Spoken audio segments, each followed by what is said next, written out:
Hey people, today we're gonna play Songs of Sex, or we can check this iceberg of RimWorld. That first thing is more tempting though, but I already decided what we're gonna do. I hope you know what's Iceberg and RimWorld, but if you don't know what's Iceberg or RimWorld, I can only explain the RimWorld because I'm too lazy to explain what's on a piece of ice doing. Why I also say RimWorld so weird, like... I know I'm from funny country. I am more white than you. On the other side of the planet, and nobody knows if it's real or not. God damn! The game that I've named over 50 times already is a questionable ethics simulator made by a man from Indonesia or some other funny part of the world. He's probably a Chinese spy wearing trademark white person suit. Also trying to make a white person's voice, just like I'm doing one right now. He's probably from Central Asia, and he's probably sounding like Mongol GFX from medieval Total War II. Mighty Sultan, our enemies will suffer. A bit of cringe never killed anyone. Also, I don't know what I'm gonna do for my next video. So, yeah, that's a bit troubling. It might be a paint video, it might be a cock and ball torture simulator, or a funny review. I don't know. Let's jump to the iceberg finally. Let's begin with RimWorld's original name. The first name for RimWorld apparently was Ellipse Colony, but it probably had a lot of names. A lot of people don't just come with one name and be like, yeah, that sounds good. So this is the only one we know, or at least I know. Also, it was supposed to release on Kickstarter, so I'm glad they changed it, and probably Ellipse Colony isn't catching as RimWorld, so yeah, good for them. Next on our list are insectoids. In my humble opinion, they're just a buff for the mountain dwellers and the people who just built there, because these guys only spawn there. I remember when there was no cavern system and they couldn't spawn like naturally inside the game, and they only spawned in mountains or like buildings, and they were just a simple infestation. I'm gonna read you the what's game saying about them, so this video doesn't get too short. Just kidding, I would never read anything in my life. Instead, I'm gonna just tell you a bit of a lore from them. Apparently, that planet we play on isn't the birthplace of the insects. They were stolen. Can you steal somebody? From planet Saron, interstellar something that I don't know how to read. Apparently managed to capture them and genetically modify them and vat grow the insect colonies and use them as a weapon on this planet that we play now. Although we can turn them off, so it never actually happened, but well, who wouldn't play without those funny little guys, huh? And the last thing on our tier is Tianan Inspiration. Let me explain, but not really. Apparently it draws inspiration from that book, but for me, the main inspiration is that feeling of American frontier you have when playing this game. You know, just unknown, there's a lot of tribals, a lot of whatever there is, and other colonists that try to kill you or trade with you. It's like Middle East. Wild West. Yeah, that's what I wanted to say. But the actual novels that inspired the game were Dune and Alstair. I hope that's how you read it. Sounded very Scottish, but I hope that's how you read it. If you want to check what those books are, I hope you can Google them for yourself, or you watch some video on YouTube about them, because talking about these books would ruin my life right now, and it would take a long time to explain what they are talking about. But they have this colonist space vibe, so that's in big shortcut. Very terrible one as well. But gameplay wise, it's a very easy version of Dwarf Fortress with better graphics. If you don't know what Dwarf Fortress is, just check some guy who made a video about it, like Seth or whatever the name of guy might be who done a video on this thing. I wanted really to try the game, I really wanted to play it, but I just don't get it, it's too hard for me. I also tried to get easier version of Dwarf Fortress, that is Songs of Six. Sounds so funny, but it's still too hard for me, so yeah, I'm gonna stick to RimWorld for now.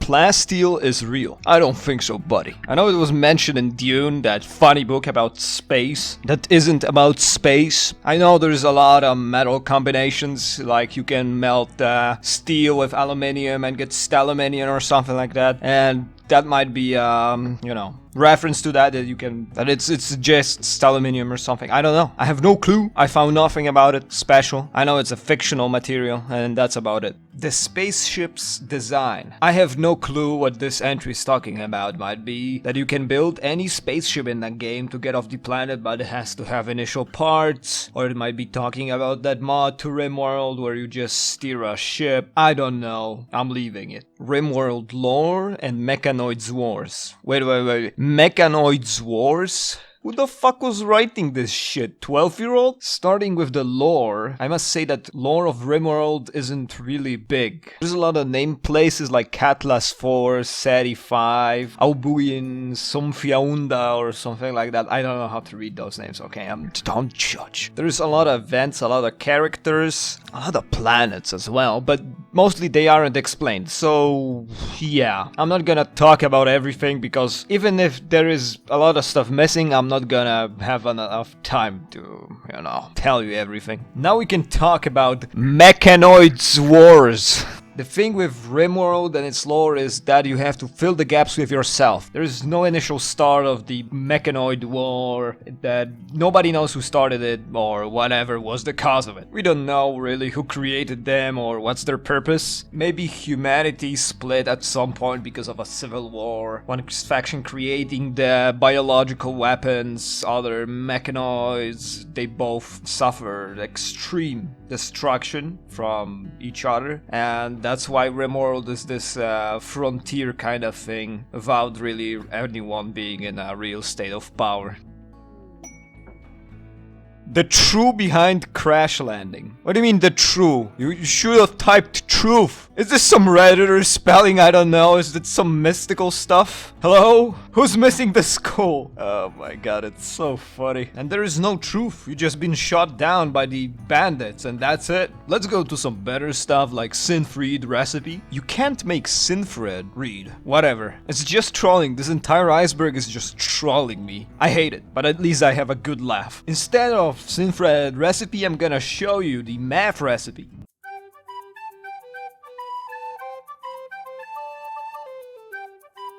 Next entry is Mad AI. I wonder, what is this entry talking about? Not gonna lie, the AI sometimes gets a bit quirky. What do you mean we are raided by some pirates? I am high on the IO, I don't care my comrades are just dying on a floor when I'm just exploring the caverns of some unknown place infested by the mechanoids or something. It's truly wonderful. Glitter worlds does not exist. The grammar gets better and better. It must be a fucking joke. It must be a joke. It must be a meme. There's no fucking way. There's no way, man. Okay, back to glitter worlds. For me, they are real because it's a RimWorld after all. And the world that looks like Cyberpunk 2077 isn't really something that can't be impossible. For those who don't know what glitter world is, it's a place where rich are extremely rich and poor are extremely poor. It's the place where movie stars, generals, politicians, etc. live, but also it's inhabited by a lot of poor people who live under poverty. And the entire planet looks like a city. That's about it. So if you are born poor there, it's terrible. Just like living in US. Or maybe the glitter worlds were destroyed in the Mechanoid Wars. Wait a minute. Architect Technology Origin. Oh god, spelling mistake. Okay, back to Architect Technology. Well, it was created by architects. Who would have known?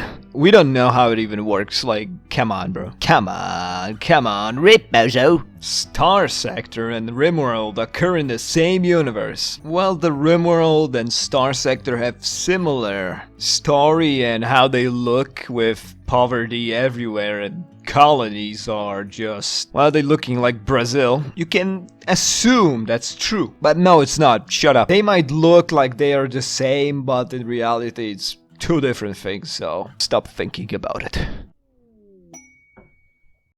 Tianan stole mod content and royalty was a mod. Oh boy. I mean, of course he did stole. First of all, he stole game design from Dwarf Fortress. Then they made 2 DLCs that are literally made from mods, just a bit improved. I didn't know that RimWorld developers were Albanian and Romanian. I shouldn't be judging though, because I steal a lot of content for myself to my mods, but I always ask people first if I can do this, and if they say no, I do it anyway. But if they wouldn't do that, we wouldn't have RimWorld with us right now, so good for us. The components. This entry might be referring to that a bunch of electronics are stacked together in a natural rock formations, which is funny, but it's probably because they didn't do an entire melting thing, so the game doesn't take too long to play and it's just easy, so that's why they just push them inside some shallow rock formations. There was vanilla zombies? I mean, there were vanilla zombies. Man, reading all of this bad grammar takes me back. Yeah, that's a great prank, I never heard of them. Also, I didn't found anything about zombies being in vanilla, so yeah. The other forbidden mod, not the RimWorld, not VE, is going to be added to the core. Okay, here's one thing, a lot of stuff been already added from vanilla expanded to the core, but the entire thing will never be added, so yeah. Also, it's a great mod collection and you should give it a try. The Ultra Technology. Again, the C, there is no H in there. Now I don't know if it's trolling or not, because the technology just repeated twice now. The Ultra Tech is the thing we talked about earlier. It's used on the glitter walls to produce very specialized items. The problem is that there's no way of researching Ultra Tech, so it's just there in the lore. Or in the mods, your choice. I mean, if glitter worlds existed so many years ago, but there's still a lot of stuff from the glitter worlds, like weapons and medicine, so somebody must be producing it, right? Well, not really, it might be just stockpiled in copious amounts. Cosmic Horrors at Night. It sounds like a song title, isn't it? The entry isn't talking about vanilla. I checked to be sure though. I only found the mod like this and I know it existed, but I didn't play it and I don't really want to talk about mods in Iceberg chart. Trumbo Origin. My favorite giant in this game, I must say, but origin of this thing is unknown. Why didn't you put Mega Sloths on the Iceberg chart? They are funnier.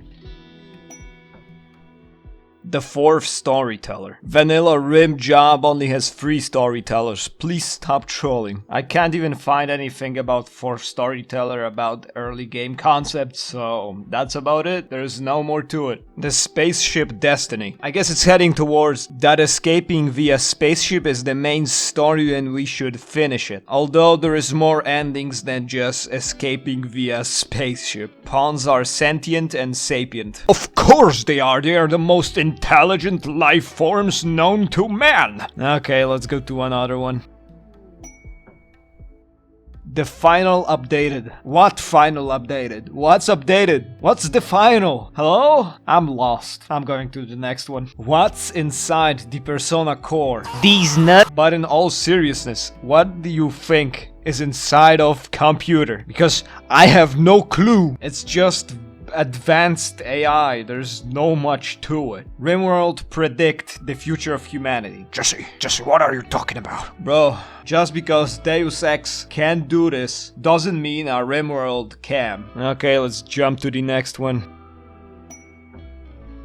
Instead of looking at funny face man, let's just finish the iceberg and jump to the secret ending. With new DLCs came new endings to the game like Arcan Access, but it's not talking about this one, it's talking about that you have to put your all colonists, all of them, into crypto sleep. As you can see, I committed a bit of a genocide in here on my colonies with bombing. All of my colonists are dead except 3 that are sleeping right now, and any second the pop-up should show up. Yup, there it is. Everyone is dead or gone, story is over, perhaps someone else will find use for ruins of this place. I tried to wake them up with dev mod, you know, the god mode I have right now on, or other pawns. I spawned somebody and ordered them to open those caskets. Sadly, nothing really appeared. Nothing is showing up. It's all fake. There's no ending. If you kill those spawns, that's the... well... that you woken up, but there's still one sleeping. It's the same thing still. Nothing changes, so pretty much disappointing. That was all. That is entire Iceberg. Finally it's over, and I finally done a video after a month of sitting on my ass and thinking what video I can do. I literally did it like in 2 days or something. God damn, I'm lazy. To be honest, I saw that Iceberg and I just picked it. I don't choose really, and that's because it's funnier to do it like this. And I was right after all. I had a lot of laugh reading all those funnies. I have few other icebergs on my channel. This is the third one, and from time to time I decide to make one just because it gives me views and it's pleasant to do an easy video like that. So if you are interested in seeing more icebergs, subscribe and wait for a next one. That was all. I'm gonna get drunk. See you.